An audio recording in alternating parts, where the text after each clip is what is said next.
The following program is intended for mature audiences. A democratic republic of sports. The Sportsocracy with ESPN Asheville hosts Tank Spencer and Jeremy Greene. Welcome into the Wicked Weed Studios. As always, we're brought to you by Wicked Weed. WickedWeedBrewing.com. Drink different.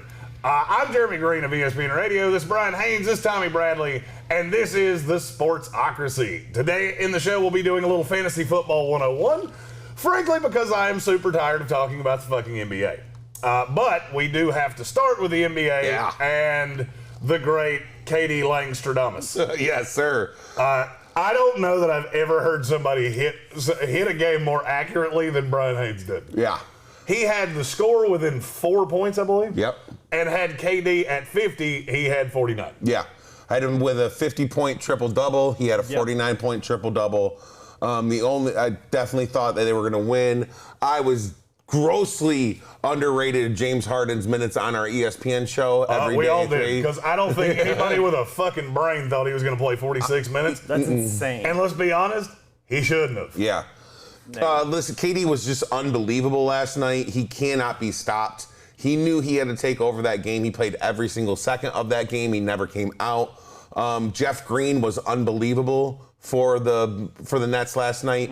And it was another game where the Bucks failed to make any sort of adjustments at all. It just took them so long to take Brook Lopez out of the lineup.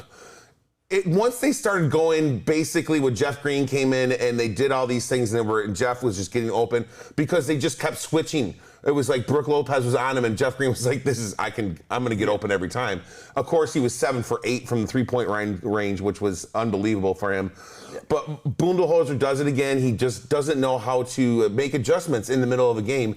And we're getting to that point when we're talking about the MVP and Giannis. How many more times do we have to go through this? Now, I looked at that game. That was unbelievable. I'm looking forward to Game 6. I truly believe James Harden should sit. He should rest up and then come back home for Game 7. If they could possibly win Game 6, even without him. I don't think they're winning Game 6 without him. For those of you that don't know what we're talking about, the Brooklyn Nets win last night, 114-108. James Harden goes from out. When we went off the air yesterday, we basically said there's no shot he's going to play because he was listed as out. Right as we were getting off the air, he was bumped up to doubtful. He was questionable right before we started on the ESPN radio show yesterday, and by the end of it, he was cleared to play and did play 46 minutes last night. Yeah. Which is, without a doubt, one of the weirdest things I think I've ever seen in my life. And Kyrie Irving there was never any doubt he wasn't going to play. The Nets do appear to believe he will not play for the rest of the series. Everything I've heard is that he will not play again. Yeah. I did want to, one of the ways to keep Jeremy, docile, as everyone knows, is to get him some breakfast, something to eat, So I did. Oh, no. What is I haven't eaten anything. Oh, if this is a crow, I swear to God, I'll kill you. I did want to go ahead and bring you some crow. Oh, just in case you wanted to, let everyone know that you were wrong about Kevin Garnett being as skilled as Kevin Durant. It actually says crow. In Sharpie. I love it. We have a big production budget around here. Don't worry, PETA. It's a muffin, so no animals were harmed in the making of that joke. You should have known that there was no crow under that, or I would not have picked it up. Yes, 100%, because we all know Hashtag birds aren't real. Yeah. Yes. Exactly. I will not possess a government drone like that. That's not going to happen. I felt like last night was a statement. I kept saying it all day, and if you listen to our ESPN show yesterday from 3 to 5 on 880, 1400, and 92.9 FM and all the iHeartRadio apps, you can find out that we said 100%. Yeah. Oh, actually. Hold on 1 second. Oh, yeah. Promos. Tank would be so proud if he's listening right now. That I just had this weird feeling that Kevin Durant was going to do what he was going to do. I just felt like he was going to take over the game. I didn't think, but Jeremy nailed it on the head. James Harden playing 100%. It doesn't matter other than on the offensive end, he's able to facilitate the offense and keep the offense running. Without Kyrie Irving, without James Harden, they don't have anybody to keep the offensive flow going. And even if James Harden is 1 for 10 from the field, which he is, let's be honest. 0 of 8 from 3. Yeah, his defense has never been great, so he's not a defensive liability, even with a pulled hamstring. It just any more than he already was. Yeah. So he bodied him up a couple times. He bodied Giannis up, made him miss a couple shots. Yeah, he played, and I got to give it up for James Harden. That was the first time in my life I think I've said I think I'm proud of James Harden. I guess you'd say he probably shouldn't have played that game for his career-wise. But like I said, going forward, I think they could sit him Game 6, get him healthy, come back for Game 7 because that would give him a couple extra days rest. It would. And it would lead them to have Game 7 in Brooklyn with now I'm not going to say healthy James Harden because there's no way he's going to be fully healthy. Right. But I think the Bucks are 0-5 in Brooklyn this year. What had happened? We have a developing situation. Kawhi Leonard's not going to play tonight. What? Kawhi Leonard is out this is from Brian Windhorst. Kawhi Leonard is expected to miss Game 5 against the Jazz tonight with a knee injury suffered in Game 4. Sources tell Ramona Shelburne and myself.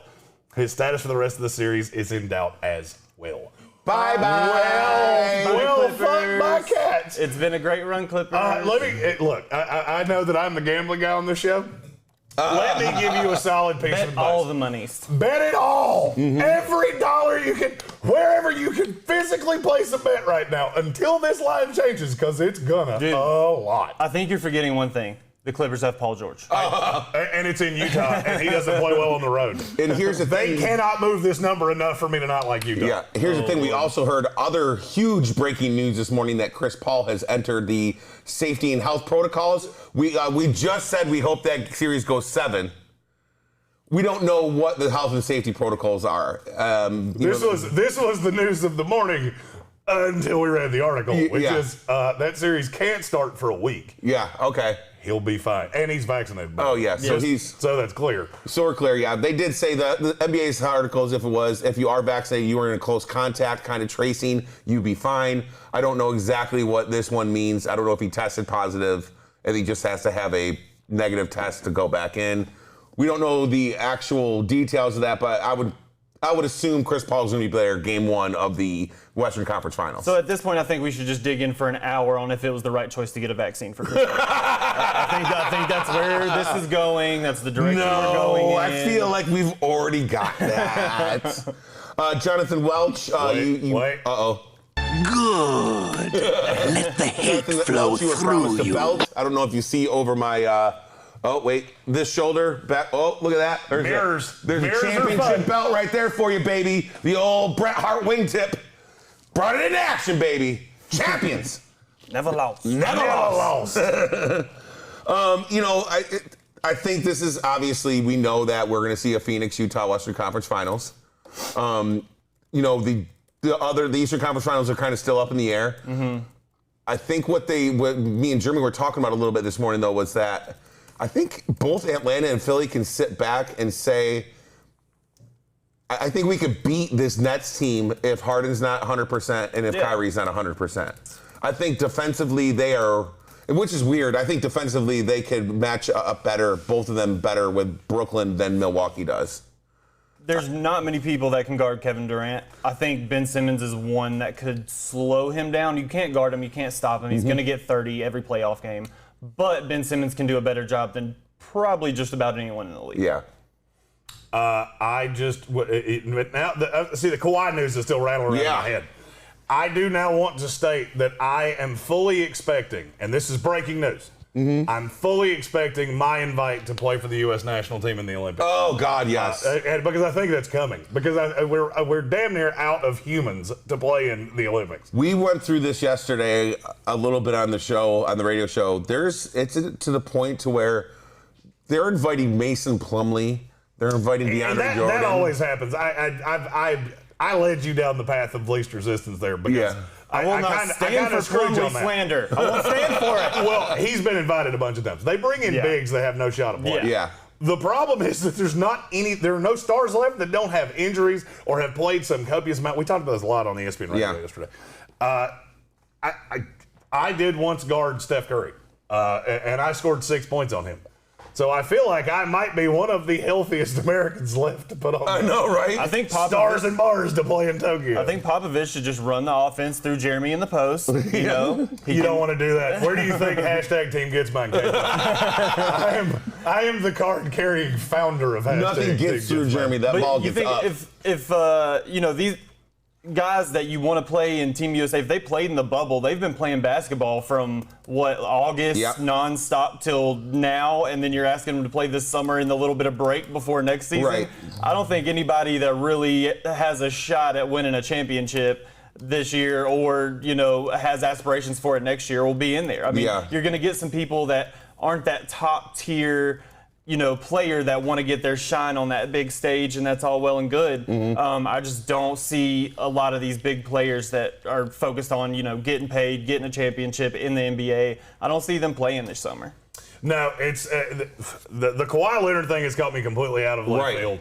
I'm not going to lie, that means the monkey knife fight's going to have to be audibled. Oh, that's right. Yeah, because Kawhi Leonard was involved in it. Oof. And I'm no longer at my computer, so we're not going to have a graphic. So, just in the interest of posterity, I do feel like we should throw up the monkeyknifefight.com graphic. Yeah. You did crush it last night. I did. Giannis barely got to that over.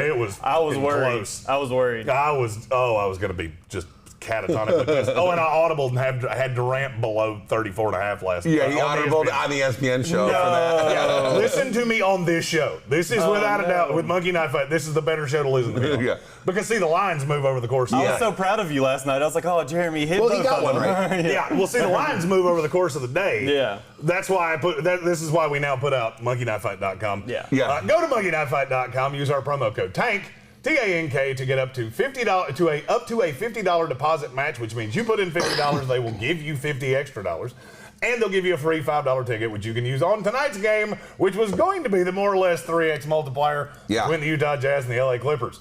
Unfortunately, in the last 5 minutes, we have gotten a great big because Kawhi Leonard's not going to play. So take out Kawhi Leonard, put in Paul George, and I do not give a fuck what that number is. You go over. Woo! Because they don't have anybody else that could score.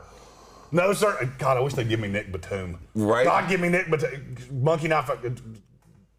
Give me Nick Batum. You put Nick Batum on that screen at 14.5, and I'm going to have all the Batum. All the Batum. All the Batum. Because Hornets fan, I refuse to ever support Batum. Shoot. This is back to my DFS days, speaking of which we have an announcement about DFS later in the show. For the U.S. Open, somebody please keep me honest and don't let me forget that, because I forgot it yesterday. Yeah, and we got some humdingers going in for. I got 4 guys I think are finishing in the top 5 this week. Wow. And I think Jeremy threw out a couple lower tier names that after researching after what he said. Sold. I'm in the nail on the head right there. I mean, I think the Donovan Mitchell's easy over 32.5. Yeah. That's a given right there. Yeah, because now he's going to guard him. Yeah. And that becomes that's the question nobody's going to talk about. Everybody will say, oh, what are the Clippers going to do offensively because they don't have Kawhi Leonard? How are they going to stop Donovan Mitchell or shoot him? Yeah. Because I think that's the only thing they can do. It's not going to happen. I think they'd have to hit him in the head with a brick before this game started, or he's going to score 40. And whatever that number is for Paul George, it don't matter. If it says 33, 32, they don't typically go crazy high. They usually 32.5 is usually about as high as they go, isn't it? No, I've seen it. The highest I've ever seen is 35.5. Okay. Whatever it is, that it don't was on matter. Steph Curry when he was just hitting 86 threes a game. Yeah. Just keep going up there. He's going to do it. That's where it's at. That's over. That whole series is done. So you think Chris Paul's good? Chris Paul's He'll fine. be back. I think he'll be back by the first game of the series. Well, he's vaccinated for one. This is one of those stories, and this is what happens. I'm not trying to throw my media brethren under the bus. Yeah. But, yesterday, so Brian, with Tank, obviously in Atlanta, we hope he's having a great time. Patrick Holt and Kevin Vick will be down there with him. Made me sick. There's actually going to be more sportsocracy people in Atlanta than there ever have been before. Yeah, there you go. I'm not particularly beloved in Atlanta. But, we're going to, over the summer, over the fall, we're going to try to mend those fences with the Atlanta Football Club and other things. Thanks to Wicked Weed Brewing. Yeah, absolutely. That's who brings us to you every day. Yeah, absolutely. Visit them, get a little delivery if you're within 10 miles of the brewery. Yeah, wickedweed.com. Go to it can be found anywhere. Wickedweedbrewing.com. Drink different. Yeah. I'd be remiss if I didn't point out that Stephen Towle hooked me up with a phone yesterday when I was in desperate need. Thank you very much, Stephen. Hey, and on this show, we can say he's a Verizon guy. Yeah, we can't say that on the ESPN show. Yeah. If you're in or around the Asheville area, make sure you give our good boy Stephen Towle a call so you can go get your new phone. My phone was dead and could not be plugged in and charged anymore at all. And I was in and out in about an hour and a half with a brand new phone. Hooked me up with a great deal. That's my man. Shout out. Shout out, Toe. 100%. And we used to work for the same company. Yeah. And his brother is one of my best friends. Yeah. So shout out Toe and Toe's brother. I am a huge supporter of Stephen Towle, Yeah. the Verizon guy. Yeah. And if you do things or in and around the Asheville area that could break of ours and you want to let us know that, feel free to say it in the comments and we'll give you free shout outs on this show, just like we did Stephen Towle. Yeah. Because frankly, if I heard about Brian's phone, Brian's phone had lived rent-free in my head for about a month. Yeah, it's been in a desperate need. Because before I started my path as a sports talk show guy, I was a Verizon guy. And yeah, I can fix most things. I could not fix his phone. He gave up yesterday and looked at me and he said, I'm just going to need you to message Stephen Towle right now. I was honest to God, I was getting ready to bathe his phone in holy water. It had pissed me off to that point. So thank you again, Stephen Towle. Yeah. Later in the show, we will have information on the U.S. Open. We gave picks yesterday on the ESPN show. Secret time because I thought yesterday was Wednesday. I didn't realize that it was Tuesday. So you do still have a day to get in. Actually, you know what? Let's do that now. I've pubbed it twice. Okay. We're going to do a DraftKings free tournament for the U.S. Open. Okay. I have to know who wants to be in. We'll come up with a prize. We haven't come up with one yet. We will do that. We'll figure something out. If for nothing, hell, maybe you can just come in here and hang out with us for a day. Yeah. That doesn't work. We'll figure it out depending on who the person is. Yeah. It'll be a cool prize. If you we promise you will get something in return for winning said DFS contest. The one thing that I do need, and this is one of those times that you actually have to send me the thing I'm looking for. Yeah. So the way DraftKings works is I have to tell it how many entrants we're going to have. If it doesn't fill, it doesn't run. So we will do all of these things for nothing. Yeah. So I need to be able to invite you. I would say I need these things by 3 o'clock this afternoon. Yeah, I would just send Jeremy a message saying that you're in. If you put it on this little feed right here, we might not. No. Yeah, don't put it on this feed. Yeah. If this goes away and I can't access this for 24 hours. Yeah, so make sure you just message one of us directly and let us know. It's going to be a fun tournament, I think. Yeah, and DraftKings took some lumps, so yeah. I like DraftKings, and I just discovered there's a hell of a lot more money in my DraftKings account than I thought there was. I had a big hit in football last year, and I'm still trying to understand how the hell did I do that? Yeah. I hadn't DraftKings. I don't do the small ones. Yeah. Adam Black said, "Damn it, my FanDuel lineup doesn't fit in DraftKings." I'll dig deeper. I hate FanDuel for that reason. Yeah. And it's not that I hate FanDuel. I play it. It's just I can always I make the same mistake going from DraftKings to FanDuel every time because I can get higher level guys, and I always take out the low tier guys that I'm really excited about. So if you want to know who my low tier guys are, you can go to the iHeartRadio app. Search the Sports Tank with Jeremy Greene, and the last segment of our show yesterday was all of the guys that I feel are going to be competitive in this tournament, including my winner, which was a little off the board. It's not Brooks Koepka. It was like spicy. Brooks. Spicy. All right. Now it's time to get into fantasy football. Let's do it. Fantasy football, baby. 101. The premise Professor of this, Greene right here. 100%. So the premise of this, the Fantasy Football 101, if you saw the graphic at the beginning of the show, I have been asked to do this no less than 1,000 times. I don't understand fantasy football. I watch the show. I listen to the shows. I don't understand fantasy football. On this show, the morning show itself, we're going to do the deep diver fantasy things. Yeah. So we've got a couple spicy takes. We'll continue to do this. If you have spicy fantasy football takes, feel free to put them in the comments. We will, if they're spicy enough, we will comment them. Now, if you say that Justin Tucker is going to be the leading scorer in fantasy football, I'm probably going to let that one go right out the window. Or if anybody gets wise and wants to throw Kadarius Toney's name out there saying he's going to be a top 10 wide receiver to bust my chops, I'm looking at you. Yeah. So over the course of the next probably month, We'll do some fantasy football 101 things, explaining scoring, explaining how things work.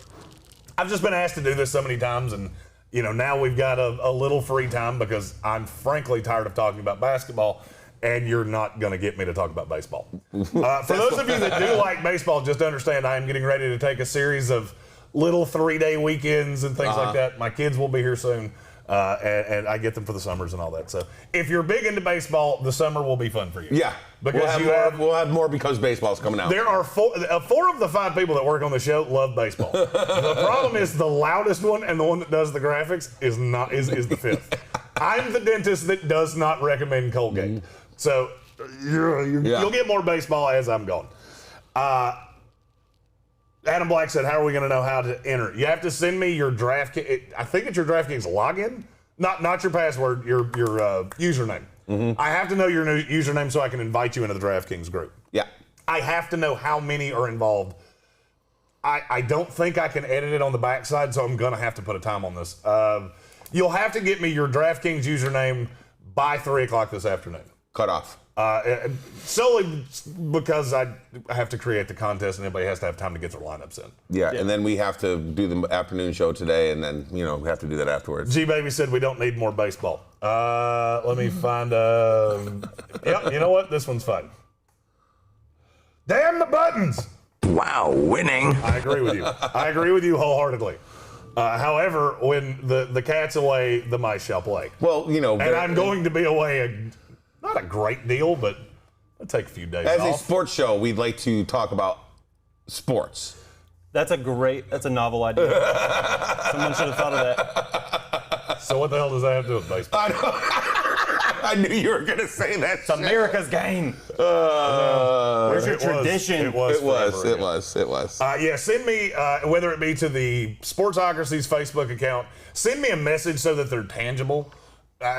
Somebody in the comments tell me what the easiest way is. You can tweet them at me, however you want to. You send me a direct message on. Oh wait, people can't do that anymore. Yeah, I got enough death threats that I took the ability to do that away. Yeah. If you don't follow me and I don't follow you, you can't message me. Yeah. Anymore.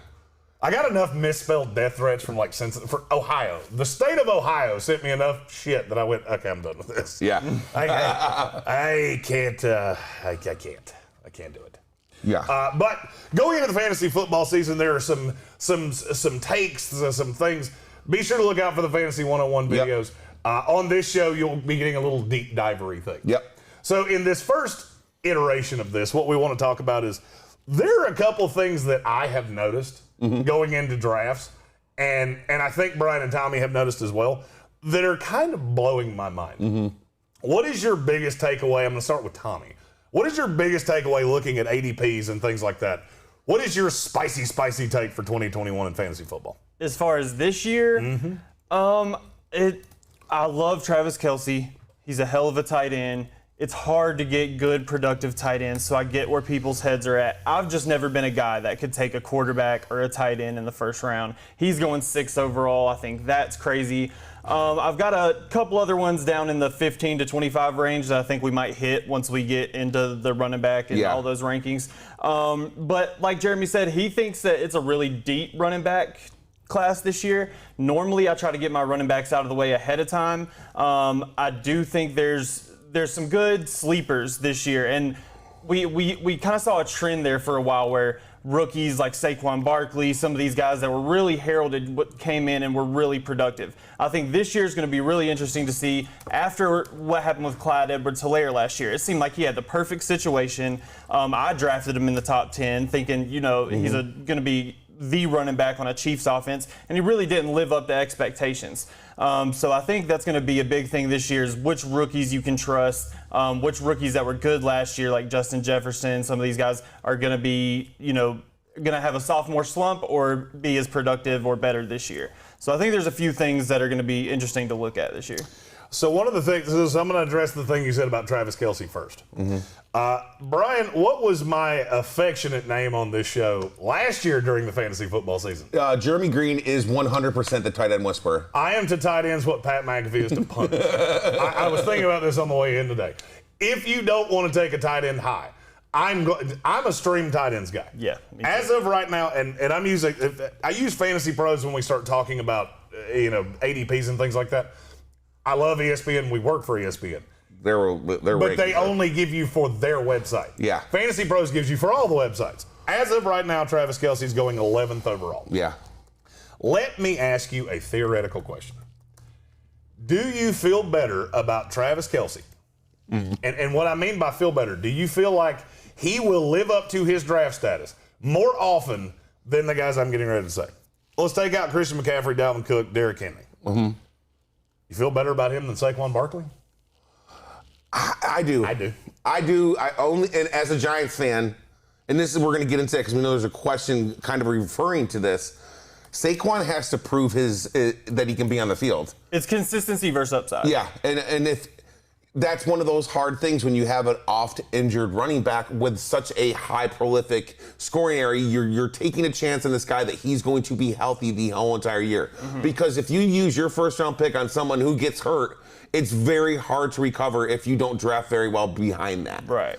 Because you're typically in the snake drafts, if you're picking in the top 5, you're not going back down again until, what is it, 15 or 16. And a lot of the top tier wide receivers also go. And so I would say that. And we'll get into that a little more when we start talking, strategy. But I think it is just, if you're with your first round pick, do you want consistency or do you want the upside? Yeah. If you get a guy like Travis Kelce, he's going to, most seasons he stays healthy, 14, 15 games. He's going to get you probably minimum, 15 to 20 points a game. But then you have the high upside guys like a Saquon that can get you 40-something points in a game when you're playing PPR. So it's really what you want, and then you have to draft accordingly afterwards. If I get a Saquon Barkley in the first, I'm going with a consistent guy in the second. I'm trying to go either, quarterback or just a running back that I know is really consistent and, will stay healthy. Maybe a receiver that I know stays healthy. Yeah. And then if you go Travis Kelce, you're looking for more upside after that because you've already got a guy that you can plug into the lineup. You don't have to worry about tight end streaming and all those things, which I always stream tight ends. I don't draft them that early. You're good to go because you got this guy with you this year. Once you plug them in. I do help for that. Yeah. Once you plug them in at Kelce, you can start picking more, high upside players in the, further down you get in the rounds. It just depends on, how risk averse you are in the first round. So let me ask you a question about tight ends. Everything I'm going to say is PPR. Yeah. That's points per reception. That means you get a point every time every time there's a catch. How many points did Travis Kelce have last year? Wasn't he top 15? He was real high. Yeah. Yeah, I'm sure. How many points did Travis Kelce have last year? I don't know exactly point. 313. Holy cow. How many more tight ends had more than 180? 2? 1. It was Darren Waller. That's it. Yeah. There were no more. The reason Travis Kelce, to me, is a first-round pick, and I would take him comfortably.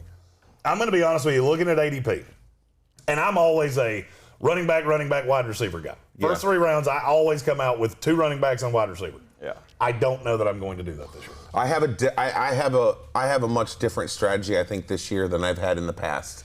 I do too, and I'll get into why in a minute. And I'm going to do too, because I think we talked about this a little bit earlier. Jeremy disagrees with me, and this is definitely a spicier take than that. And I guess we can just go into that a little bit now, unless you want to continue on the tight end. Let me finish the thing with Kelce. And Kelce's worth first-round pick. Because outside of McCaffrey, Dalvin Cook, Derrick Henry, Nick Chubb, Jonathan Taylor, that's probably the 5 guys I feel best about running back-wise. They will probably be my top 5 running backs. Tank and I on Thursday, actually, we'll be doing a fantasy football running backs video that will come out Friday. We've already done quarterbacks. If you want to see that, check out our channel. It's Fantasy Football Quarterbacks 2021. Yeah. You can find it on the channel. We go through all of the quarterbacks, all of the things, and we're going to do the same with running backs. Yeah. I probably would take Travis Kelce at 6. Wow. I would probably take him at 6. Here's why. Because he's such an advantage over everybody else. And that's the thing this year, you have... He's 8 points a game better than every tight end in the league named Darren Waller. And I didn't realize that he was that much higher. I thought Darren and George Kittle was hurt a lot last year, which people have to understand. He's going to be coming back a little bit different this year. But I would have thought that Darren Waller was a little bit closer to Kelce than he was. And you're saying it was how many points ahead? Darren Waller was the only one within 3.5 points of him. So you had basically a 3.5 point advantage per game with Travis Kelce. Yeah. George Kittle was about 5. He averaged 15.5 points a game. Travis Kelce averaged 21. So he was about 5.5 points behind him. There were only like a handful of tight ends that were within 10. Yeah. So that's basically a 10-point advantage off the jump. So let me ask you a question. Going week to week, do you feel like having, let me just look at one of these second-round running backs, Antonio Gibson. Antonio Gibson's a guy I like. Do you think Antonio Gibson is 10 points a week better than, say, Mike Davis? I don't. I don't. And you get Mike Davis in the 7th round. Yeah. That's where that's the thing you have to understand, and it's where the whole fantasy football landscape has changed over the last handful of years. Because we never had tight ends like this. There was never a Travis Kelce. He's the greatest fantasy football tight end that's ever lived. Oh yeah, 100%. Oh yeah. So you named the running backs that you would take first. Do you take Kelce over Devontae Adams? Yes. I take Travis Kelce over every player that's not the 5 running backs I said. Okay. If I pick outside of the top 5. How do you feel about, would you take Kittle and or Waller in the 2nd round? Well, see, that's where the problem comes in. Yeah. All right, so I believe it was Robert Johnson said in the comments, I would rather take Darren Waller in the 3rd. Well, the problem is that as of right now, you haven't taken the beginning of the 3rd. And I think that's going to go up. George Kittle's at the back end of the 2nd. I'm still getting the advantage with Kelce. Yeah. So I would rather take Kelce in the 1st than have to take George Kittle with my last pick in the 2nd round. My first pick in the 3rd round. Darren Waller is, I just think Henry Ruggs is going to be better. Not than him. I think he's going to be better than he was last year. So I'm not saying that Waller's not going to be great again, because I fully believe that he will be. I just don't know that, for me, one of the things that I look at when I'm drafting fantasy football teams is, what's the bottom tier here? If you take out injuries, which you can't forecast injuries, what's the bottom? The bottom tier of Travis Kelce is still tight end 1. Yeah. The worst he could possibly be is still better than any tight end in the league. And it's such an advantage. You see it a lot. If you looked at his win percentage on teams, you would see it probably be in the 60% range of the championship teams had a Travis Kelce on their team. Yeah, I mean, it's huge or Darren Waller, because you have that huge advantage every single week on whoever you're playing, unless you're the tight end whisperer who 8 weeks in a row just streamed a tight end who got a touchdown. Robert Tonyan, I was on him first. I still maintain that I'm not going to call him Tonyan. I've said that 5 or 6 times now. If you want me to call you Tonyan, take out the O and put in a U. Yeah. Because your name is Robert Tonyan. Yeah. But it was 8 weeks consecutive he picked a streaming tight end that no one has ever heard of at that point, and they scored a touchdown. Now, they might not have gotten any other catches. 3 of them had 1 catch for a touchdown. But when you're actually streaming tight ends, if you get 8 points out of your tight end, you're pretty happy. Yeah. The thing that is something that you're talking about with Kelce. You have to get lucky to get 8 points with a tight end sometimes. And with Kelce, you're getting a consistent 15 points. So every time you go to play a game with anybody in fantasy, you're basically starting with sometimes 10 to 15 point advantage. It's like you have that already. You're up 15 points before you start the game. And you don't have to worry about waivers and dropping people and even thinking about it the rest of the year. And it almost seems in that way you keep your waiver priority, you do all that kind of stuff. I feel like this is the kind of year that I personally would be taking a Travis Kelce high. I'd be taking Darren Waller in the back in a second. Yeah. George Kittle scares me just a tiny bit. I'm fine with Kittle. Yeah. If any of the 3 guys I just said, but Kelce's not going to. If Darren Waller or George Kittle fall to me at the back end of the 3rd round, I'm in. Yeah. I'm in. 3rd round, 100%. I'm in. Now, the thing is, I would have to miss Kelce. Yeah. If I miss Kelce at the back end of the 1st, I look at it with Kelce and I feel better about him going in than, say, just looking at the running backs that are up there. Ezekiel Elliott's being drafted ahead of him. I don't feel great about Zeke. I don't feel great about Aaron Jones. I don't. Aaron Jones has the talent is there, and he has huge games. He also has dud games. I think a lot of the people look at the Chiefs as well and see all the weapons and see how Mahomes spreads it around and thinks, is this going to be the year where they lean more on, all these weapons, the receivers, more than Kelce? But if you watch Chiefs games, he is the security blanket. 100%. He is the 3rd down guy. There's no one that Pat Mahomes trusts more than Kelce. They're really good friends. They go and do things outside of football together. as long as his skills hold up, that is going to be a combo that sticks around in this league. Yeah.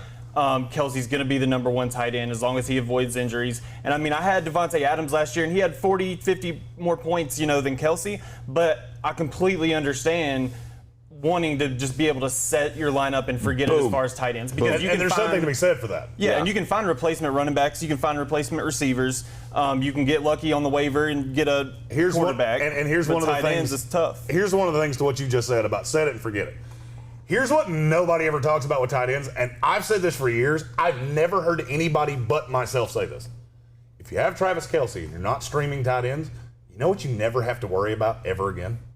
Waiver priority. Yeah. Because you're not wasting it on a tight end every week. I love to stream tight ends. My theory is I feel like I can deep dive on a guy that I can play week to week to week to week. Yeah. If I'm not taking one of the top 3 guys, I'm not taking a tight end at all. Yeah, that's where I'm at all. I mean, I will literally go into the season without a tight end, and I'll figure it out. And it happened to me sometimes last year. Like when I would need to stream a tight end, there would be a player that popped up that I know was going to be a big waiver guy that I really wanted to get. But if I choose that guy first and wait on my tight end and miss on him, I'm, some of those tight ends that people were having to start last year where you'd be lucky to get, a point out of. Like there were some guys like Jonnu Smith some weeks was having, zeros while he was playing. Ooh, fun story. Jonnu Smith, where did he finish in fantasy football scoring last year? He was in terms of tight ends.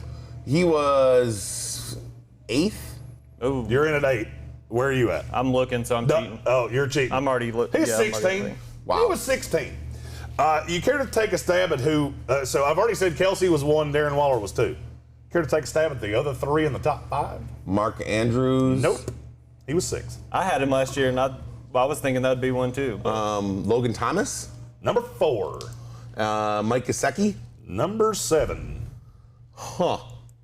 The other 3, or the other 2, at 3 was Robert Tonyan. At 5 was T.J. Hawkinson. By the way, I put T.J. Hawkinson. If I'm going to draft another one, that's the one. That would be your 4th. I do like T.J. Hawkinson because Jared Goff has shown a propensity to like tight ends. I think T.J. Hawkinson's the best tight end he's ever played with. And by the way, they don't have any receivers. Yeah. He's number 1 in Detroit. With a bullet. And it tells you all you need to know that Tonyan finished 3rd, and he wasn't drafted. He wasn't even picked up in waivers until... Neither was Logan Thomas. Yeah. Right, until a while into the 4 season. were undrafted. And just think about the guys that you could have used your waiver priority on in the beginning of the season. Let's say you hauled off and with like a guy like James Robinson last year that just came out of the blue. You could have got him maybe week 1 or week 2, who ended up being a guy that you could have, barring injury, was 100% trustable. That's kind of going into where I'm. A lot of the tight end talk. A lot of these things, I'm drafting a little bit different this year. So here's my what I'm trying to say. Yeah. I like taking Kelsey because it's a guy I can set and forget. Perfect. I never have to worry about using a waiver priority. So I'm going to bust these teams that are trying to waiver priority out tight ends. So Logan Thomas. Okay, so the week Logan Thomas goes claimed, let's say there's a running back. Well, you need Logan Thomas, and I don't. Yeah. So I can claim him. Yeah. But I can put that running back higher because I don't need him. Yeah. For me, he's a bench piece. Yeah. I can go get that running back, use my waiver priority on that, and that is the way that I build my roster throughout the down season. line. Yeah. Now, that being said, did you see Kevin Godwin's hot take? Kelsey at 101, RB in the 2nd, Herbert in the 3rd. I don't hate it. First of all, welcome in Kevin Godwin. Yeah. There is a comment in our spicy take section from Kevin Godwin that will be at the in the next segment of this show. I don't hate it. I could 100% understand it. It's a little high for me because there are about 5 running backs that I think there is no doubt, short of getting hurt, will be. If you told me I had to pick 5 of the top 10 running backs in terms of scoring going into next year, and there were no injuries, I'd bet my house on Dalvin Cook, Christian McCaffrey, Saquon Barkley, no injuries, Nick Chubb, and Jonathan Taylor. I'd bet the farm on the 5 of them. And there's about 3 more that I would feel pretty damn good about. And if you think about the scarcity of it, the reason people always did the, 2 running backs to start, the 0 receiver, anything to start a draft, was because you couldn't trust that many running backs. There weren't running backs you could pick up and really put in there week to week and trust. Now I feel like, the way offenses are you'll have one running back that's the runner, one running back that's your receiver. There's a lot more running backs that I think you can fill. And tight end is a spot now that's like running back used to be, where there's only a couple guys you can trust week to week. So I personally wouldn't take Kelsey in the top 4 or 5.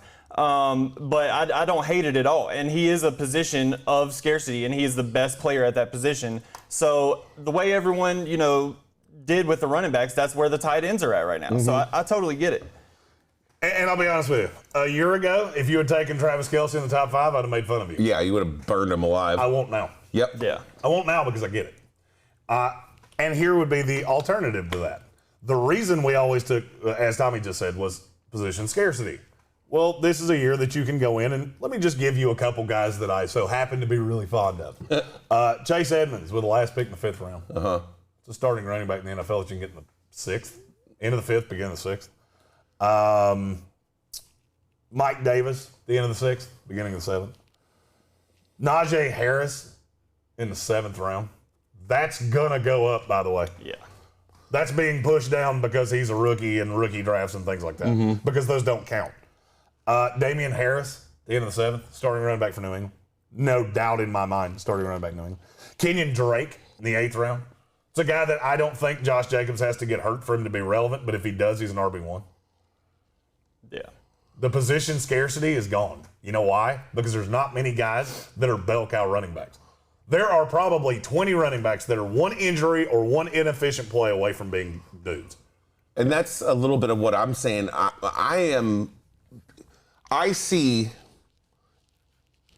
10, maybe 12 running backs that are could be considered, and this is hard to say. I don't want to say RB1, but I'm going to say on the high upside of running backs, which is why I'm tending this year to figure out that I want to take running back 1 and 2, because these names kind of scare me if I'm thinking about drafting somebody else ahead of them, like a wide receiver or a Travis Kelce, as being my running back number 1, and then having to keep going down that list from there. So this is what scares me if I have to pass, if I'm a guy who drafts a tight end first or a wide receiver first or so on and so forth. After you get past Nick Chubb at 10, Joe Mixon gets hurt a lot, and I hate to talk about injuries, but he does. Najee Harris is a rookie. DeAndre Swift comes out. What is he going to be doing with this new offense? I love Cam Akers. Let's not know. I did love Antonio Gibson a lot last year. I felt like he was really good. And then kind of you read into his stats, and Jeremy was pointing some of the stuff out for me. He wasn't as good stat-wise as I thought he was. Clyde Edwards-Helaire is a complete. We saw what happened with him last year. Chris Carson in Seattle. Oh, hold on. I tried to tell you that. Yes. I just thought that. So he had 800 yards, 300 of it was against the worst. Those couple of names that you just named, the past 3-4 names, you know what's a running back that's being drafted ahead of them right now who I would absolutely advise you to stay away from? Who's that? Miles Sanders. See, Miles Sanders, the only reason I'm going to disagree with that point, and I was going to say Miles Sanders next. I had him last year. He had some good weeks, but go ahead. It's just because of the offense they're going to be running with Jalen Hurts now is going to lend more to that RPO and that kind of stuff where he's going to get a lot more balls. And let's be honest, it's going to be check down central. That is exactly what scares me, though. Yeah. So in the red zone, once you're getting to the goal line, I'm scared that Jalen Hurts is going to have some QB keepers and steal some touchdowns. I'm also scared that Kenneth Gainwell, the way he's at all-around kind of at Memphis, he had, he was their second leading receiver, I'm pretty sure, as well as their obviously leading rusher. He can do a little bit of everything. And he's the best blocking back when he came out. I liked Kenneth Gainwell better than I liked Antonio Gibson at Memphis. Right, and then Kerryon Johnson's trying to, revive his career there, and he's a receiving back. So I think you've got competition. Kerryon Johnson right there, baby. Card carrying member right here. No. But I'm a lifelong member of the Kerryon Johnson fan club. So, not only do I think Miles Sanders won't get the touches that we're used to seeing with Gainwell and Johnson, I also think that in the red zone when it comes down to the goal line, I could see Hurts, doing. Of course, that offense is going to be more RPO. Mm-hmm. So I agree with what you're saying as far as their offense is going to be focused on the run. Yeah. I just don't know if I would trust, especially at 15, which ESPN has him at right now for his ADP, ahead of Josh Jacobs, Clyde Edwards-Helaire, J.K. Dobbins, Chris Carson. I wouldn't take him ahead of any of those guys because I'm just scared of, one, he's not going to have the goal line touches, and two, when they are in the open field, there's other running backs that can take a snap. And that's my thing. If you're not taking one of these top flight guys in round 1, you are ending up, and then you don't go no wide receiver. You're going to end up as your RB1 as a Myles Gaskin, Mike Davis. No, you're going way too low. Well, that's what I'm saying. Nobody's going 3 rounds without taking a running back. Well, that's what I'm saying. At least nobody that's smart enough to watch this show. Right. I mean, I'm looking at it. Maybe whoever gave us the thumbs down. They probably would take, they would go tight end, quarterback, wide receiver. It's just more of an idea of, I'm talking more like after you get past the first 2 rounds, you have to take a running back has to be one of your top 2 picks no matter what. If you end up going wide receiver, tight end, or any of those combinations, you're in deep trouble at running back. I do think there's some serviceable running backs for fantasy. I just don't know if you can consider them as your top tier running back ones. That's why I'm saying you don't feel as good. You have to go out and get a running. I would feel I'm going running back 1 and 2 this year. Huh? All right, what's the line? Where do you just looking at ADP? All right. So what who do you consider have to feel like you have an RB1? I would have to have one of the guys in the top 10. I don't. Yeah, and I knew that you disagreed, so that's. So that's right great. now the top 10 is Christian McCaffrey, Dalvin Cook, Derrick Henry, Saquon Barkley, Alvin Kamara, Nick Chubb, Jonathan Taylor, Ezekiel Elliott, Aaron Jones, Cam Akers. Mm-hmm. 5 of those guys scare the absolute shit right out of me. Mm-hmm. Aaron Jones scares the hell out of me. Because I think he's going to have weeks that, yes, he will win. He will win weeks for you. He will lose weeks for you, too. Yeah. Because there are weeks that Aaron Rodgers just goes full team, gets mine, throws 400 yards, and Aaron Jones gets 12 touches for 25 yards. We've seen it time and time again. Mm-hmm. Cam Akers, I'll be honest with you, I think Darrell Henderson does eat into his workload a little bit. I don't think it's a tremendous amount. But I'm not sold that Cam Akers is the top 10 back. Mine is, there are a couple. You said one that I could not vehemently disagree with you more than I do on Miles Sanders. Miles Sanders is a guy I like a lot. Here's the thing. You have a quarterback that can't throw. Yeah. Straight up. You have a quarterback that can't throw and you have no weapons down the field. What does that usually lead to? 8 in the box. Captain check down. I don't care about the 8 in the box. Yeah. With Miles Sanders, that does not scare me. Yeah. Because 8 in the box, if you try to load the box up, he's so damn fast he can hit the edge. That's true. I just can't trust him as an RB1 personally. Yeah. With Gainwell, with Johnson, with Hurts. You're way too worried about Kenneth Gainwell. Way too worried. Because I can make the same argument. I mean, name me any running back in the top 10 that's not CMC, Dalvin Cook, Derrick Henry, Saquon Barkley, Alvin Kamara. I could make the exact same argument about Nick Chubb with Kareem Hunt. I could make the same argument with Jonathan Taylor about Nyheim Hines, Jordan Wilkins, the ridiculous amount of running backs that they throw out there. Marlon Mack. I could make the same argument with Ezekiel Elliott about Tony Pollard. I could do the same thing with Aaron Jones about A.J. Dillon. I just don't trust the Eagles' offense to be good enough to move the ball that often. I think they're going to have some 3-and-outs. They're going to, he can't throw the ball. So if they get stopped on a couple of runs, they're going to have short drives. I just don't, for me, for an RB1, the way, Sanders' injuries have been, the Eagles' offense, I just personally wouldn't trust it, but I understand that it's going to be a run-first offense. little bit of an uptake in Miles Sanders those last couple games that Jalen Hurts started. But a lot of those, you got to remember, a lot of those came on he had one game where he had an 80-yard run. His stats inflated. The stats were inflated because he had a big run on that one game. I think he had a big screen pass on the other game. Mm-hmm. So a lot of those came in big hitters. Plays, yeah. So because I had him in fantasy. I could see where you could be a little bit scared from. I feel if I'm picking straight down the. All right, tell me how you would feel about what I'm getting ready to say. Talk to me. There is a path that, let's say I'm picking at 7. Okay. 7 in the first round, 6 in the second. Mm-hmm. There's a path I could have Travis Kelce in the first. Okay. I could have Austin Eckler in the second. That's who I was going to say is my favorite out of the top 10. Mm-hmm. I could have Miles Sanders in the third. And I could have, I don't know. Let's go with one that falls, DeAndre Swift in the fourth. I have 3 really good running backs, and I'm fine with it. Would that receiver? I don't give. But that's Miles as a 2. Yeah. I'm okay with Miles as a 2. I'm just saying he's not all right, let's go one step further because I would be okay with what I'm getting ready to say. Let's say I'm picking at the top, and I pick or at the back end of the first round. Let's say I take Travis Kelce at 1, or not at 1. Let's say I take Travis Kelce at 12. Mm-hmm. I take Austin Eckler at 13. I come back around for the. Actually, no. Let's say I take Devontae Adams. All right, it's Kelce in the first, Devontae Adams the second. Yeah. Miles Sanders falls to me with the last pick in the 3rd round. DeAndre Swift falls to me with the first pick in the 4th round. Well, it's not. It's the 3rd round. I'm just saying I wouldn't take him in the 2nd round because he's going. What you said was you didn't feel comfortable with him as an RB1. Right. Well, yeah, I mean, and but I'm like not saying that I'm not saying that I. Of course, you feel disagree with you. Of course, you feel good with Kelce and Adams. Yeah, but I'm just saying, like, I think he was saying because I was saying that I would have to take 2 running backs. He's giving me a scenario where. No, what I'm saying is that there are a litany of guys that can be your RB1 and you can make it work. Yeah. Because here's what you have to remember. It's a team. Mm-hmm. I think a lot of times people break their team down like position by position, and they go, "Oh, well, I'm so bad at blankety blank." First of all, it's quarterback for me because there's about 20 of them I feel fine with. Watch our quarterback video. There's one that's going 10th that I cannot believe. He's been top 5 almost every year he's been in the league. Been at 5 2 years in a row. That's called a tease. But if I'm looking at the rest of my team and I have, say, Kelce, who I feel so good about, and any of the receivers that I feel really good about. There's Devontae Adams, A.J. Brown.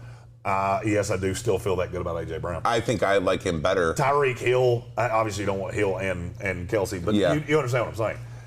I could see me having a combination of J.K. Dobbins, Miles Sanders, Josh Jacobs, DeAndre Swift, now Chase Edmonds, Mike Davis. That doesn't sound bad to me at all. Exactly. That's my point. And I feel like a lot of people are going to go into this because there's so few guys that get running back 1. There's so few bell cow running backs at this point. You've only got about 5 that get no doubt 20-plus touches a game. That I feel people are going to reach for guys that don't get that. Right. Aaron Jones is not that. Nick Chubb can be that. He could also wind up losing carries to Kareem Hunt. Yeah. And it wouldn't shock anybody because Baker's going to be a problem. I do not see those weapons the same way that everybody else does. Straight up, I don't. So I think this is a year that you can go in with the basic gist of this is that I think you can go in, there's a litany of strategies that you can go into this year with that will work. I could see you going 0 running back. I've never said that out loud. Wow. I could see you going 0 running back and waiting until, the realm of the world you were talking about and going, I don't know, Najee Harris in like the 5th, Mike Davis in the 7th, Chase Edmonds in the 6th. I feel like I'm probably going to get an RB1 out of that somewhere. I really feel like it's Najee Harris. In our running back video, there's a running back going at number way down there. There's a running back going outside of the top 50 right now that I think and that's will and can be an RB1. Just looking at it, I completely agree with you. But then if you're hoping to get a Najee in the 5th because you go 0 running back and someone happens to take him, or if there's a couple guys you're eyeing okay, in this round I can get a running back later and you don't hit on that, I mean it's risky once you get past him. For me, there's just so many that I can do that with though. Yeah. Like for me, if I go into the 5th and I've got some combination of, let's go, Chase Edmonds, Mike Davis, David Johnson, Najee Harris, Damien Harris. If I go into the 5th round and all of those guys are there, cool, I'll take whichever one's on the board. I would love to get 2 of them, but I could understand, I could see a path where I'm so much better at tight end, I'm so much better at wide receiver, hell, I could be so much better at quarterback. Don't do that. Just don't do that. I'd be remiss if I didn't. I said it in the quarterback video, but for the love of God, don't do it. Don't take Pat Mahomes. Stop doing that. There's not that big a difference between quarterback 1 and quarterback 15. Yeah. I was way higher on Lamar Jackson than I think I have ever been in my life. Because you've gone overcorrected, man. I haven't overcorrected. I haven't, though. But I haven't, though. Where did Lamar Jackson finish last year in terms of quarterbacks? Number 1? Nope. Josh Allen was number 1. Huh. Kyler Murray was number 2. Wow. Lamar Jackson was 10. Wow. With no receivers. Now he has Rashad Bateman, Sammy Watkins, still has Mark Hollywood. Andrews. I like J.K. Dobbins better now that Mark Andrews is gone. I still like Gus Edwards. By the way, I think Gus Edwards is a really good version of Mark Ingram. I'm way higher on Baltimore than everybody else on this set. And everybody else that ever walks in this studio. Well, no. And there's some shit I never thought I would say out loud. Yeah. It's going to be an interesting draft, and I think it plays out more. I think you may have a strategy going into a draft, and it's probably going to be audible. It always ends up being audible based on what people pick around you. It never plays out how you think. I always feel like I'm going to stick to my guns, and this is what I'm going to do. And somebody does something weird. And somebody does something weird, and then it throws me all off. Or there's a player there that I just can't pass up. Ooh, something that will be in our first Fantasy 101 isolated video. Don't worry about what everybody else does. Yeah. That is the number one mistake I watch people do, and I prey on it. Mm-hmm. Because, see, I've learned over the years, I can fuck with you. Because there are guys that I know we're all targeting. Mike Davis. You want to know a way to really throw people into all kinds of cattywampus? Take a guy like Mike Davis around early. Take him around 5. Yeah. And just watch what happens. You will watch the world burn. And I do this sometimes just because I think it's funny. Because you'll see people start reaching for the other running backs on the list, which means that the wide because receiver then you start seeing Melvin Gordon and James Conner and what am I going to do? And then you're like, oh, then the wide receiver that you want actually falls to you when in fact he probably wouldn't have if you did not do that. Yeah. That is an interesting strategy. I do it all the time. Oh, no. I do it all the time, especially if I'm playing with guys that I think are flappable. There are, and anybody that's going to hear me say this, you know the guy in your league that I'm talking about. The guy that we're on the same wavelength. We've done the same research. I know he's been on Fantasy Pros, or he's been. That's kind of the fun of one of the fun things about this for me is that I know all the people I play fantasy football with watch everything I say on the show. So they know who I'm after. So sometimes I'll just go, oh yeah, I said Mike Davis in the 6th. I said 5th wrong. Yeah. And then I just watch the chaos. And then you know what I do? Good. Let the hate flow through you. All right, we got a couple spicy takes. Yeah, we before got get some out people we talked about, so let's bring them in. We're gonna do these over the next. We might do this all the way to fantasy football, all the way through draft season. Yeah. But we've got some spicy takes that I think we should address. The first one is from Kevin Godwin. Yeah. His Twitter handle is @evilempire_ff. Mm-hmm. Josh Allen will finish quarterback number 1 overall. He did that last year. Yep. I don't think that's overly spicy. No. I think he could do that again. Do I believe it's going to happen? Mm-hmm. I have said I think he regresses a little bit. Mm-hmm. Dak will finish outside of the top 12. The only way I could see that happening is if he gets hurt again. Yeah. The receivers are too good. I think he's the defense is too bad. Yeah. But let's be really honest. These are going to be shootouts. Yeah. Dak's a guy that I think it depends on your league. If you have a Cowboys fan in your league, you rest sure he's going to get drafted too high. Yeah. Let's be really honest. Looking at ADP right now, where would you have Dak Prescott? I would have him top 5 with a bullet, no matter what. I'd even put him probably. I think my rankings. I got Patrick Mahomes, Josh Allen, Lamar Jackson. That's a hell of a quarterback. Kyler Murray, one hell of a quarterback. That's the fastest motherfucker on planet Earth. Yeah. He runs a 4-1. I would have him top 5. I'd have him probably right now ranked about 5th. I would have Kyler Jackson or Lamar Murray. That's a guy you take at the second round. Damn right, dude. Because that motherfucker runs about a 3.8. Yeah. But I don't think there's no question he's top 5, right? I mean, just looking at it, there's a couple guys that are being drafted behind him that I like, and Herbert and Wilson and Aaron Rodgers. But I had Dak last year before he went down, and he won me my first 4 games. I mean, he was unreal. And it just depends, how the line's going to hold up this year, how, he's feeling coming back from that injury. I mean, he's got all the weapons. He's got Zeke to be able to, for people to stack the box and him to hit hit his many weapons. So I don't know how much he'll be wanting to run this year after his injury. So, I mean, there might be a couple of guys I'd take above him in the top 5, but he's no doubt a top 8 quarterback to me. Fun story. So the Travis Kelce thing that we talked about earlier, yeah, he was 150 points ahead of damn near every tight end in the NFL.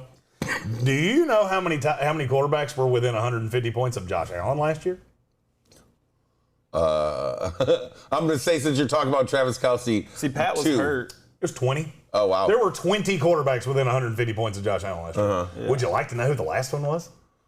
Phillip fucking Rivers. Yeah. Teddy Bridgewater was the one ahead of him. There's just not that big difference in quarterbacks. There's really not. All right, you had Josh 150 Allen. points is a lot of points, though. It's less than 10 points a week. It's less than what, and I was using it for example because that was the advantage you had with Travis Kelce. Right. You're right. Do you know how many were within 100 points of Josh Allen? I don't. 11. 11. Yeah. So, At that many, you're just over 5 points a week. Yeah. At within 100.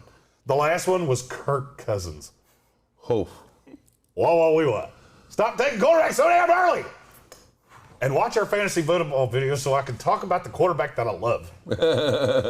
I love you guys, and you watch this show and just watch quarterback video.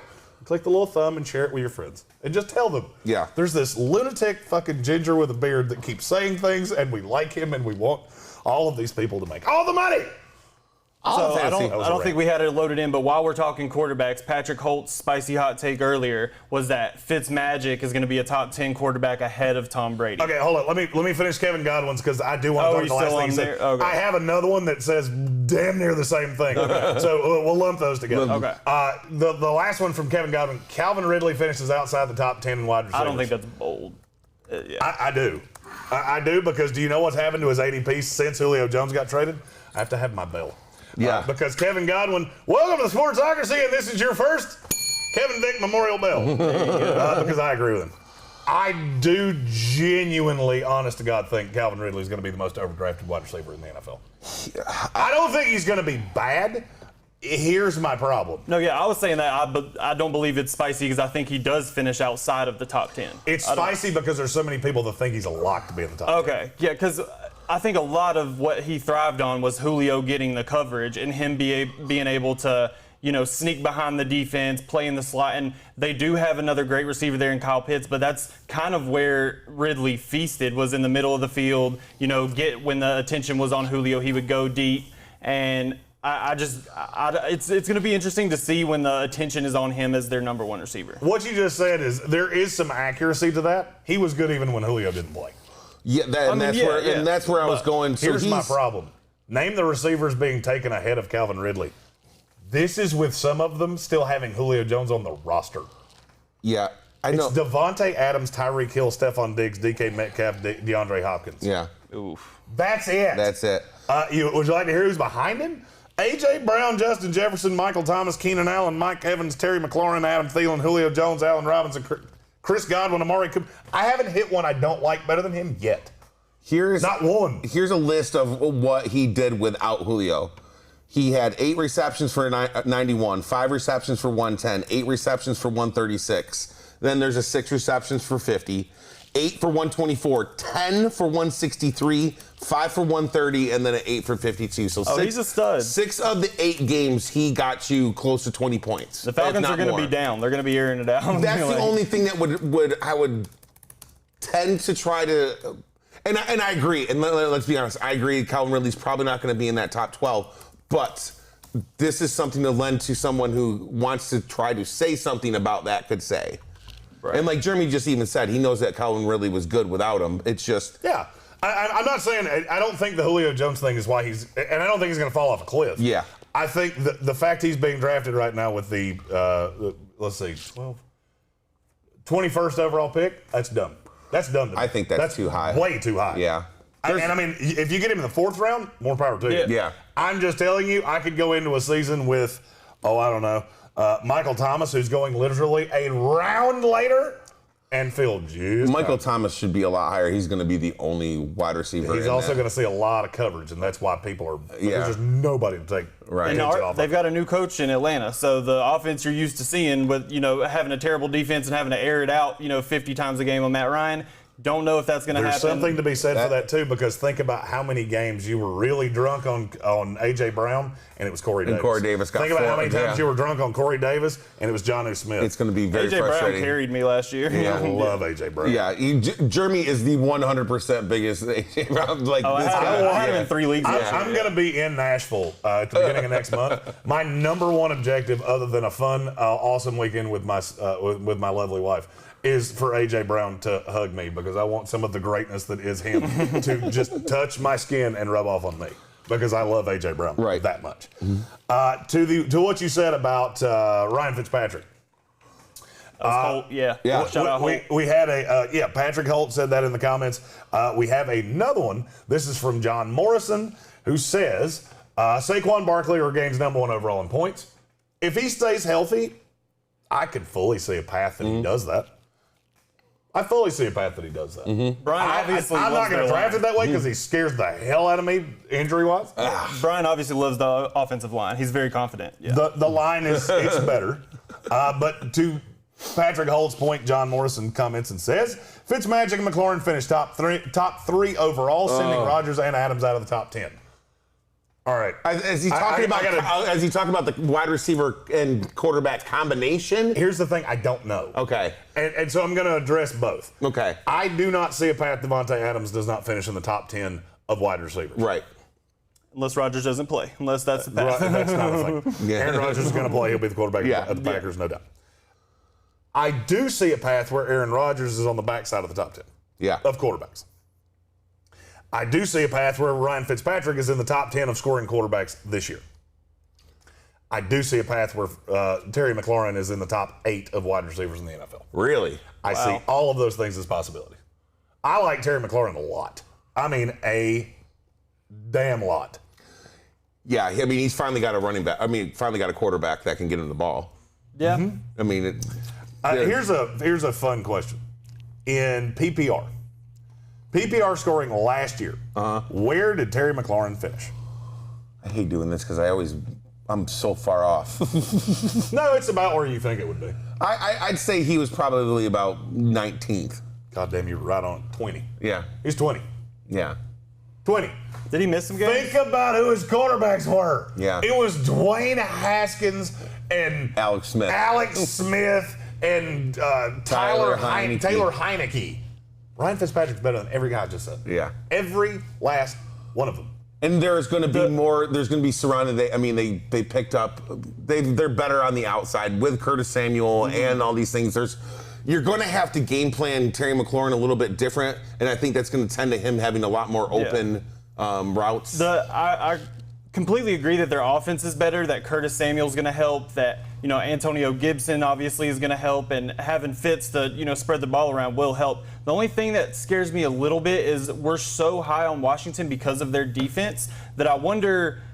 They call him Riverboat Ron. He's not. He's a conservative coach. He's not this go out and get it coach. I wonder if because of their defense, they get some leads, they get up 17-0 in the first half, and they kind of run the ball in the second half of games and lean on the defense. So that's the only thing that would make me worry a little bit about these players from Washington and how high they're being drafted, like Curtis Samuel and Terry McLaurin and Antonio Gibson. Antonio Gibson obviously I think will get touches if they're trying to run the clock out, but I just worry about that offense in total. I think they've got the pieces to be a high-octane offense that puts up numbers. I just wonder if they're going to get ahead in games, and then, like a few times Rivera did in Carolina, they kind of lean on the defense and take their foot off the gas as far as the offense goes. Yeah. I don't disagree with you. That being said, I don't see a path where I watched Ryan Fitzpatrick as my starting quarterback for a lot of years. I do not see a path where he is going to be dink and dunk Ryan Fitzpatrick. No. Do you see any path? All right, think about the way this offense is set up with Curtis Samuel and McLaurin and Antonio Gibson and Logan Thomas. Yeah. What does that tell you? When people try to tell you who they are, you should probably listen. Yeah. What are they trying to tell you? Logan Thomas couldn't block me, straight up. Yeah. Antonio Gibson's a much better receiving back. So, you know where I'm headed with this. Curtis Samuel. I shouldn't say he's a better receiving back, because that's actually a myth that I went into last year with. He's a very good running back, period. But he's also a very good receiving back. J.D. McKissick, very good receiving back. What does this tell you? It tells you they're going to throw a lot. Yeah.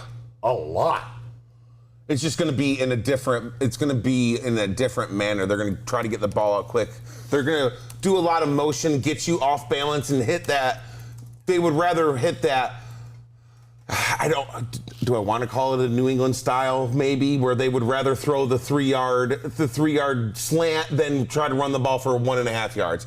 Maybe that's what I'm trying to say. They're going to be taking that short passing game in replace of a running game. Yeah, I can just see their defense, holding people in the first half and them getting out to a 17-0, 24-0 lead, and them just kind of taking the foot off the gas like Rivera did in Carolina so many times, and instead of continuing to pass the ball on first or second down and push it down the field, they're going to try to run it a couple times. They're going to throw it on third if they're in a 3rd and 6, 3rd and 7, and they've got the weapons to do it. I just don't know, for a consistent week-to-week fantasy player to be, one of my top wide receivers that I'm relying on. I don't know if, I trust them that far, just because I think they're going to be so good and their defense is going to be so good. So we'll see. I think Washington's like a real interesting team this year as far as fantasy goes. I agree with you. We will keep doing things like that. First of all, John Morrison's Twitter handle is @JMorrison2414. We'll keep doing these things. I'm going to put the graphics out every day. Yeah. If you have a spicy take that you want to put out there, be sure to tie your Twitter handle to it. We'll put them out there just like this every day, and we'll do this probably. This will be a part of the show probably every day for going forward. Listen, we want to get you guys more involved. We're trying to set up things with polls. Polls are really easy on Facebook. They're really hard on YouTube. Yeah. So doing them consecutively, it might be a thing where we just have to all together now. All together now. Facebook, YouTube, yeah. All together now. Because we like having people on all of the platforms. Yeah. This has been fun. It's a good one. Yeah. I do thoroughly enjoy fantasy football things. I'm enjoying. I'm looking forward to doing a lot of these things going forward. If you guys have ideas for videos that you want to see, 15, 20-minute things that you would like us to do a video on, feel free to send those to us. I do respond to those. The golf. Adam Black just said put the golf spot on the Facebook page. I will do that after the show. So that's how I'm going to do this. Yeah. I'm going to do a graphic for the DraftKings golf. Yeah. You'll have to get your handle to me. We'll say by 5 because we'll be doing the ESPN show from 3 to 5, so it's not like I could do anything between then anyway. Yeah. And we'll get all of them together, all of the things. Good times. And this month, we're doing a lot of administrative things, a lot of business things behind the scenes, but coming up, leading into football, next month especially, we want to do a lot of more things on the creative. We're going to be trying some things out. We want to get you guys involved, like we've said. We're going to be doing a lot more things on social media, so just stay with us, keep interacting with us, leave us comments, things like that on our videos. Let us know what you like, what you don't like, what you want to see in the future, what videos you want to see. We're going to be going outside of the studio and getting some content done as soon as we get through this month. So just let us know what you guys are looking for as stupid as this sounds, every like, every retweet, every comment on a Facebook post, you would be shocked how much those help algorithms. Yeah. I'll be 100% honest with you. If you want to see exactly how it works, I put out an Andy Reid tweet the other day. I don't do Twitter very often. I use it more for messages with people I know. Yeah. And people that I know in the business. I put out a GIF of Andy Reid. Just a little dancing thing with a little one-liner. It had 800 likes the last time I looked. I'm not followed by nearly that many people. Because it just doesn't sell. It doesn't do well in North Carolina for whatever reason. Yeah. And it was solely because 10 of you retweeted it within 10 minutes of me putting it out. That's how these things work. And that's what we want to do with the shows. All of the things. If you have any interest in helping us out with that, feel free to message me directly. I'm very accessible, especially if you follow me on Twitter, because that opens up the DM portal. Just trying to stay away from all the negativity of people telling me to die in car wrecks. And we haven't done this today, so we'll do this right here at the end of the show. Boom. This show is always brought to you by Manscaped.com. Let's face it, we all started in the same place. Our first home was our father's balls. And it is time for you to get your first home a long overdue Father's Day present. Father's Day right around the corner, just a few days away. You can still get Dad a gift at Manscaped.com. Use our promo code SPORTSOCRACY. You'll get 20% off your entire order, no matter how much. You can get gifts for your dad, the dad next door, your wife's dad, your husband's dad, the dad-in-law. Just dads that you like. Uh-huh. All of the dads. And you get 20% off at manscaped.com. Promo code Sportsocracy. Plus you get free shipping worldwide. Manscaped.com, promo code Sportsocracy. Why are you rubbing my Jets ball? Keeps your balls silky smooth. Silky smooth. I was trying to figure out where the signature was. It's like, if you rub the Sam Darnold off that, No, he doesn't want to do that. He's a Sam Darnold fan now. Yeah, I'm a fan now. That's true. Yeah. That's the one thing we can agree on. Go Sammy. Manscaped.com, promo code Sportsocracy at checkout. 20% off your entire order and free worldwide shipping. For Brian Haynes and Tommy Bradley, I'm Jeremy Greene. We have been brought to you, as always, by Wicked Weed Brewing, live here from the Wicked Weed Studios. We will be with you, Brian and I will be with you this afternoon, 3 p.m., 92.9, 880 and 1400 here domestically in Asheville, North Carolina. And you can find us everywhere. Take us with you wherever you go on the iHeartRadio app. Just search The Sports Tank with Jeremy Greene. Or you can search Tank's name or my name or ESPN Asheville. You can search all kinds of things. Yep. Just take us with you wherever you go with the iHeartRadio app. For Brian Haynes and Tommy Bradley, I'm Jeremy Greene. Be sure to check out our friends at Wicked Weed Brewing at wickedweedbrewing.com. Drink different. Bam.